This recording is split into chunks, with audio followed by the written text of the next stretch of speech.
right, hey everyone, Bogey King here. Welcome back to the channel. You guys know Drew? Yeah, I'm back. He's back, and today we're out at Links at St. Anne's. We're just playing a few holes together. Ultimately, what we're trying to do today is see the difference between how a lower handicap golfer, that'd be him, approaches the game versus a higher handicap golfer, that'd be me. And we're going to take turns caddying for each other on a couple different holes, probably a par 3, a par 5, and just see the difference, see how they go. And for Drew, you know, I'm hoping to learn from him and his approach to the game.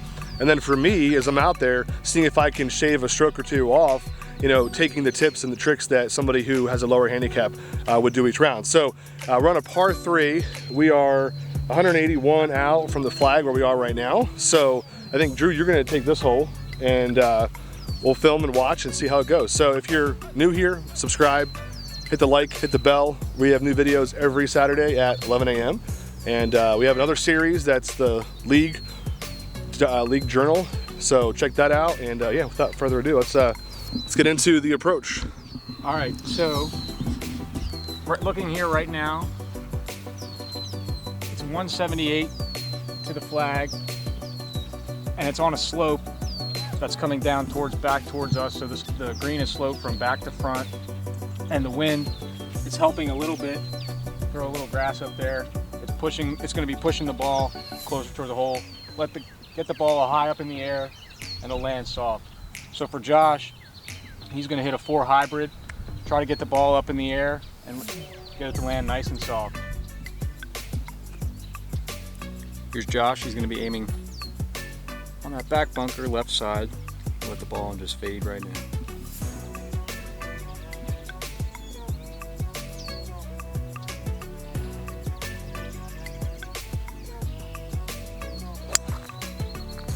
Sounded good. It's going a little to the right on the back side of the green. Must be all right. I think it's back there. So I have a 7-iron, and the pin's in the front. So I know that my 7-iron is going to be able to get to the front of the green. I don't have to worry about going long. And if I'm short, that's fine, because it's just a nice easy chip up and for a par. So let's see if I can get a 7-iron on the green.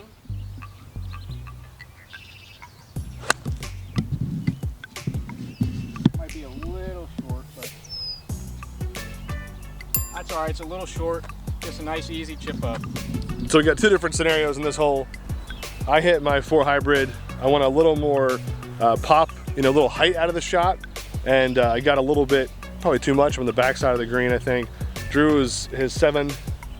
He has a lot of space for forgiveness up there, so he's in the front. We're gonna go up there and see what they are, and then we'll talk through those shots once we get up there. Yeah, so on your tee shots, you always want to leave yourself the best opportunity to make par. So I know by playing this course that if I am short, I'm going to be okay. I'd rather be short than short right or long, because there's bunkers back there, and there's an indentation of weeds and grass and dirt off to the right side of the green. So I know in my head that if I miss it short, I'll be all right. So we're up at the green. Drew landed just in the front right here. I landed down here, a little bit of a gully. I wouldn't call this a sand trap, but definitely some sort of a hazard. And then just have short distance to go to the cup. So Drew, yes, sir, for your approach to this hole, or to this shot.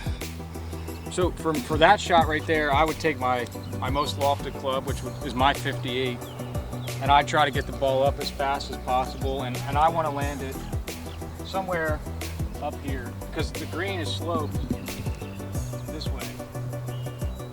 So you want the ball to land here and trickle on down. Okay. So I would take a higher lofted wedge, nice and easy. Just try to get the ball up. You don't need to kill it, and just make a nice easy swing. All right. Well, I got my 60. Any type of difference in the club face, like a little more? So I would open it up just a little bit. Nice wide stance, handle low, and try to get the ball up nice and easy. Just gently brush it.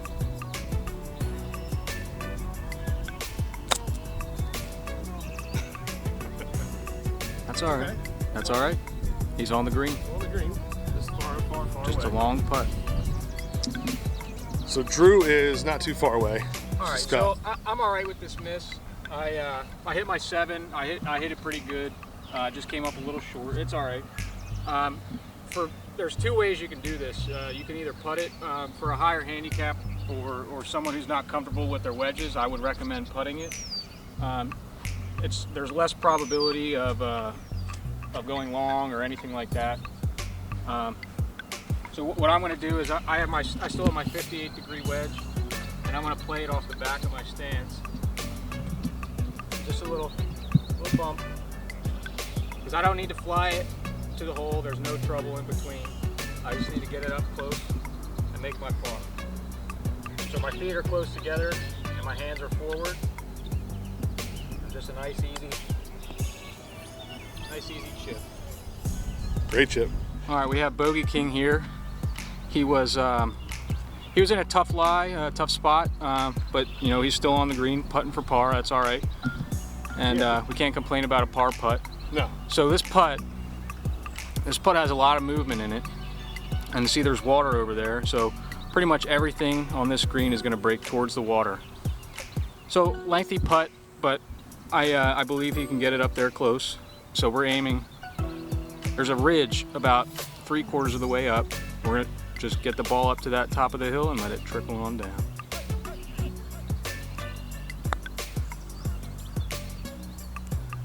Does it have the juice? Does it have the juice? Oh, died off a little bit. It did die off. That's all right. Yeah.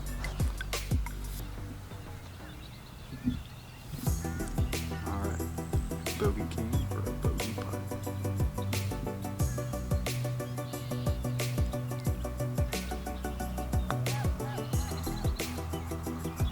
Oh, he my gosh. just barely grazes the lip. That's all right. All right, so for me, I'm pretty comfortable with this putt, but it's not a gimme by any means. So I want to take my time. This is for a par, so it's important. Make sure you get all the reads, walk around the hole. Make sure you're getting every view. So I know that this putt's going to break to my left. And normally I see a lot of people do. They don't take the flag out. I feel like I have a better chance of making it without the flag, so I always take it out. And I know I don't need to kill this ball. I just want it to die right into the hole. So nice and easy stroke. Be committed to my line. There you go. And there's a par. Nice par. Nice par and double bogey for Bogey King. That's a good hole, you know? Yeah. Definitely learned some things.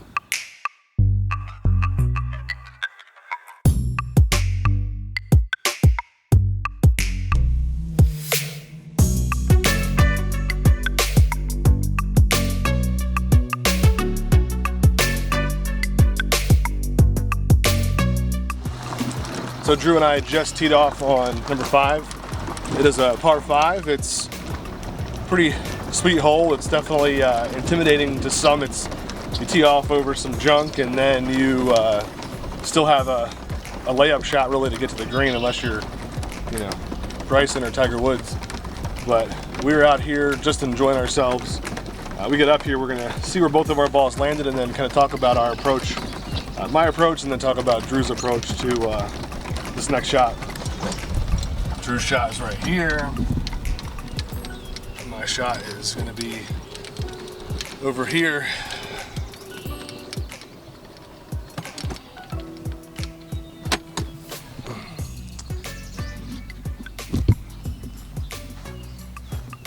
So I'm right here. I'm still 310 from the flag. So this is definitely going to be a layup shot, most likely a hybrid. Try to stick it right in the middle and closer up so I can chip over. And Drew is right there. He's a little bit closer, but probably in a similar boat. We'll see how he approaches though. All right, Mr. Drew. Yes, sir. So your shot was nice here in the middle of the fairway. All right, so since they moved the tees back about, I don't know, 40 yards or so from the ones we normally play, it's going to be a 3-shot hole regardless, unless you can hit the ball 300 yards. I cannot. So I just want to get something up by a little past the 150, so I have about 135 to 145 yards in. That's pretty much what I'm comfortable in. So I'll take my rangefinder and I will I'll shoot the 150 stake just to be sure. So it's 180 yards, which is a 6-iron for me. So I'll take out a 6, and then so the wind's a little into us. So I'm all right with being 150 in. That's all right.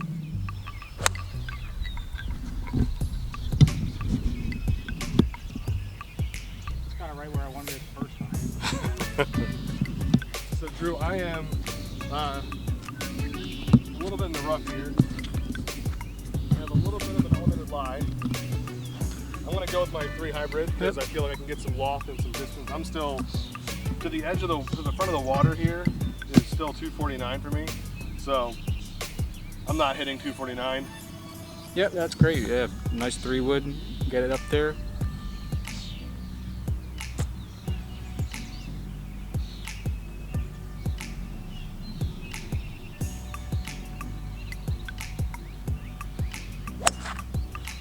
I pushed it right. Going a little right, but it opens up a little over there, so we might be able to find it. Yeah. All right. So my ball went somewhere over here, and I'm gonna venture to say it's lost because I don't really want to traipse through this thick stuff. All right, Drew. So what do I do? So I'm in the. All right. So there's no hazards here. So everything plays as a lateral hazard. So all this tall fescue right here, Bogey King went in it. So that's all right.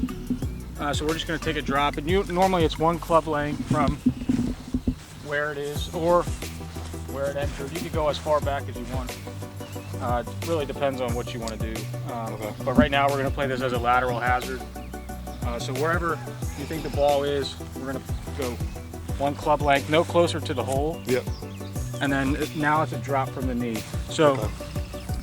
You normally take out a stake or a tee or something like that, put it in the ground, but For today's purposes, we're just going to drop. You can use your driver, which is your longest club. Yep. So let's just pretend it's right here. The knee. All right. That's all right. Yeah. So from here, I am still 177 to the flag. So it's telling me my 4 hybrid, which could be risky, but I'm gonna try it. Well, then pop it over. what are you more comfortable with? I think I'm gonna do the layup. I'm gonna do the pitching wedge out. That's great. Into the center of the fairway here, hopefully. Do whatever you're comfortable with. Because my lie is also not ideal. It's not bad. Yep, just get it out right to the end of the fairway.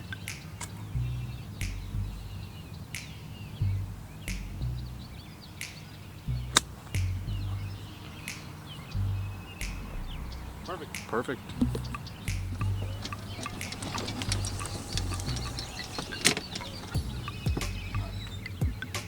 All right, so I have 160 yards. I can either really hit an 8-iron or hit a soft 7. I'm going to choose a soft 7 just because I don't want to try to swing hard at the ball and put a lot of spin on it.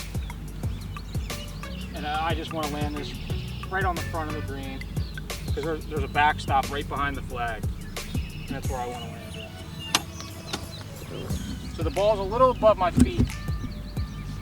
So I know it's going to come out to the left. So I'm going to combat that, playing it a little to the right. Try to have a nice little draw in. I hit it a little chunky. Ooh. And I'm in the water. Oh well. It's all right. Gotta shake it off. Yeah. So I'm about right where I want it to be. I'm right here on the fairway. I'm really a pitching wedge away, about 99 yards from here. So I'm gonna just use my pitching wedge and hopefully tap it over onto the green. Drew's gonna be my cameraman.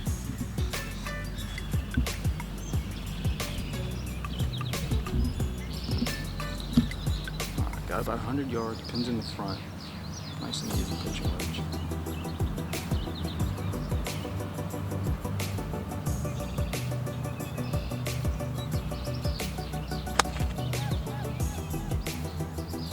A little right, but it looks good. Center of the green, can't complain about that. Take it. That's all that matters. So Drew went into the water, So unfortunately. I went in the water, so I'm going to drop it where it crossed. So that's fine. I hit it a little chunky on the last shot, no, not a big deal. I have 65 yards, so that's usually a, I can either hit a 3/4 58 and get it really high and get it to land soft, or a nice 56. So there's a backstop behind the green, so I want to get this ball kind of high and in the air and to let it come back. So I'm going to use my 58 and just make a nice committed swing.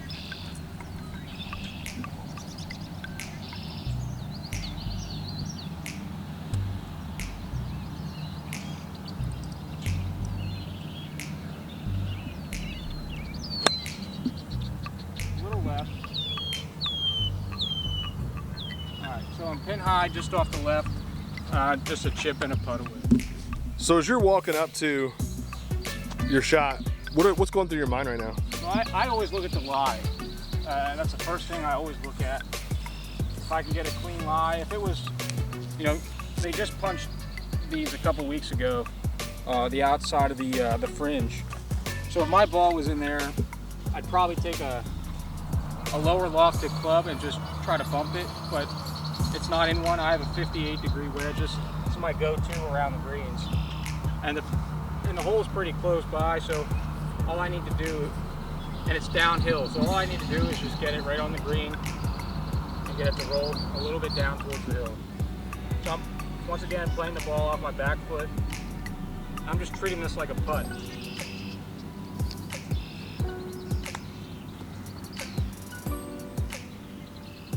So it stopped a little shorter. Greens are a little slow, which is fine. Yep, just nestle it right up to the hole.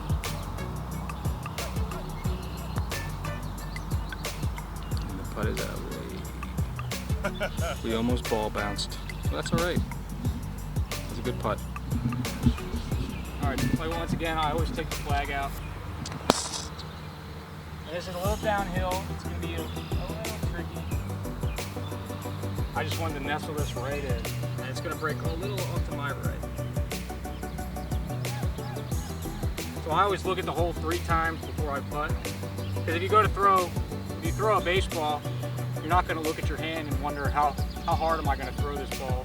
You just know, your body knows. So if I look at the hole, my body's going to tell me just how fast I need to hit this putt. So I know I just need a nice little tap.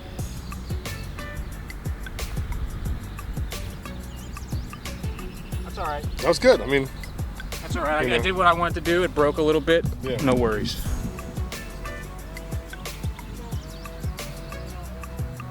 And Josh with his putt. oh, Same thing. I'm trying to be confident. That's all right. No worries. It's a beautiful day out here at the links at St. Anne's. Well, what do you think? That wasn't too bad. Yeah, that wasn't too bad. We Couple played. mistakes, but Yeah, I think what we got about 2 holes in. I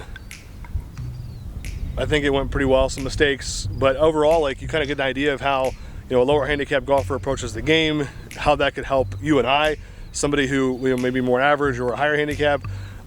Still fun either way. I think we talk all the time and say that, you know, a bad day on the golf course is better than a good day off. So we're out here, we're having fun. Thankful to Drew for being out here. Thankful to Links at St. Anne's for hosting us. And like we talk about every video, we're here to educate, to inspire, to do reviews and have fun. So hopefully today gave you some education, some help. And again, if you're not a subscriber, hit that subscribe button. Got the giveaway coming up. We're getting close to 150 subscribers. So once we're there, one of you will win the Golf Galaxy gift card.